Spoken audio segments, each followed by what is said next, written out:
All right, so I would manage to get the Bone Shaker and the Twinmill Hot Wheels.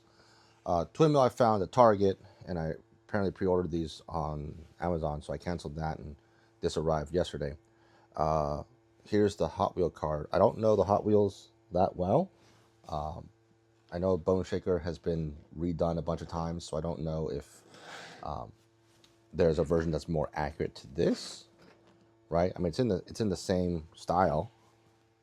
I don't know if there's a different Bone Shaker, but right, most of it matches. The one thing that I was a little bit annoyed at, and my son noticed it, was on the packaging. Granted, it's just artwork, but there's what looks like a roof. Oh wait, no, there's no roof. It looks like a roof, but there's no roof.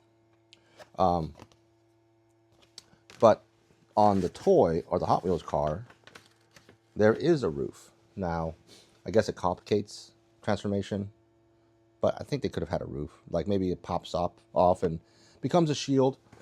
The oops.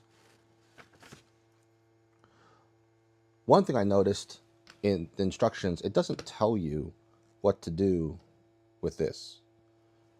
There's no place for it to store. But I did see there's this sort of rectangular notch in here, and the bottom of this has a rectangular peg, and so it can sit in there like that. I'm not sure why it does that. Compared to Twinmill, his engine's exhaust, you can plug the little blast effect. He comes with blast effect. Bone Shaker does not. And they plug in. Now, the one downside is they rub against the wheels and tires. They are angled. You can sort of see. They kind of angle away, but it's not perfect. They still kind of rub. Going back to Bone Shaker, most of it's pretty close.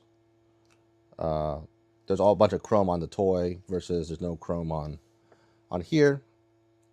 Right, you have some extra stuff right here for transformation, which doesn't exist on the Hot Wheel car. But in terms, other than that, it looks like Bone Shaker, right? It's got that cool looking skull. It's actually easier to see here, the detail, than it is on the Hot Wheel car, 'cause it's all just shiny chromed. Now let's take a look at Twinmill. Now Twinmill is pretty close.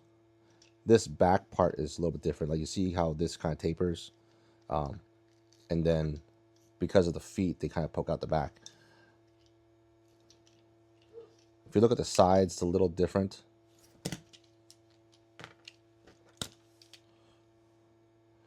You can see there's all this open vent, I guess, compared to the one on the Transformer toy.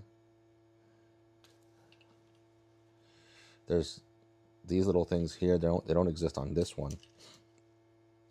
I like that the headlights show up on the Transformer toy. There's no headlights on this one. So yeah, it's quite different. Like look at the window. This is almost like a semicircle. This is very angular. Let's transform them. So Bone Shaker, if I remember how to do this. Yeah, they said to lift these up. These fold open.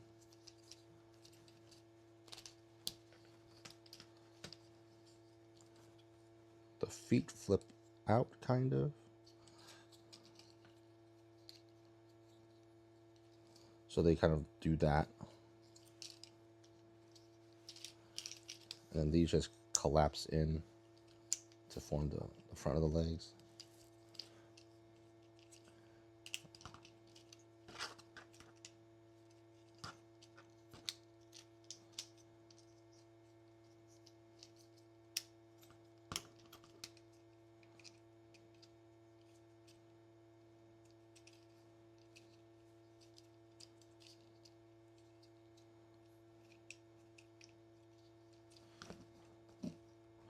There's Bone Shaker. He does have some kind of ankle tilt, but it's only the back half of the leg. The front the front doesn't have any angle tilt.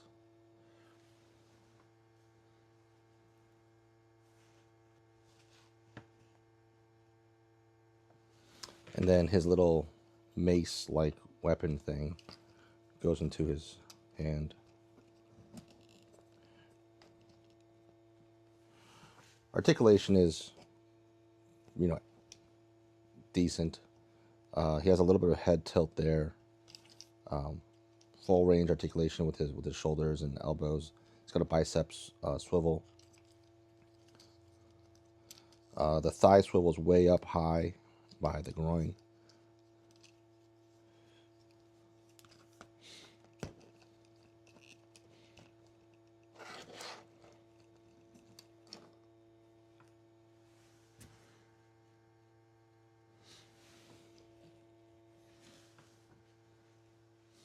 All right, let's switch to Twinmill.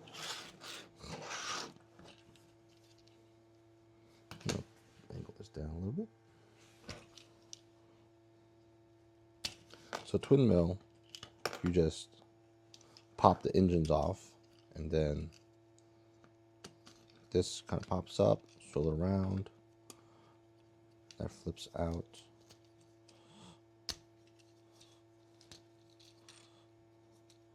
I don't know why this can do that, because this is the leg. There's no reason to really do that. And then this part, when it folds over, this tab goes into that hole. There's little heels that flip out.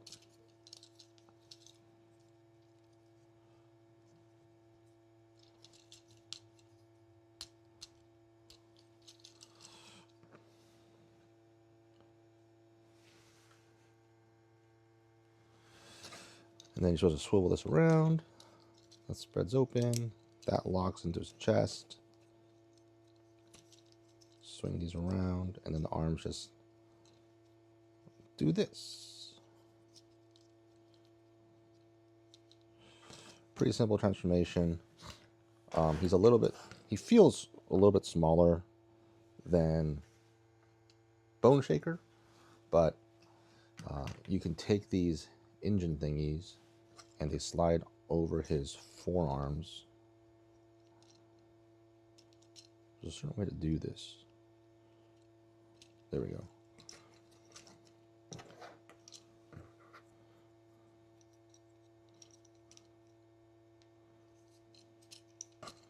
So he has kind of like flamethrowers on his arms.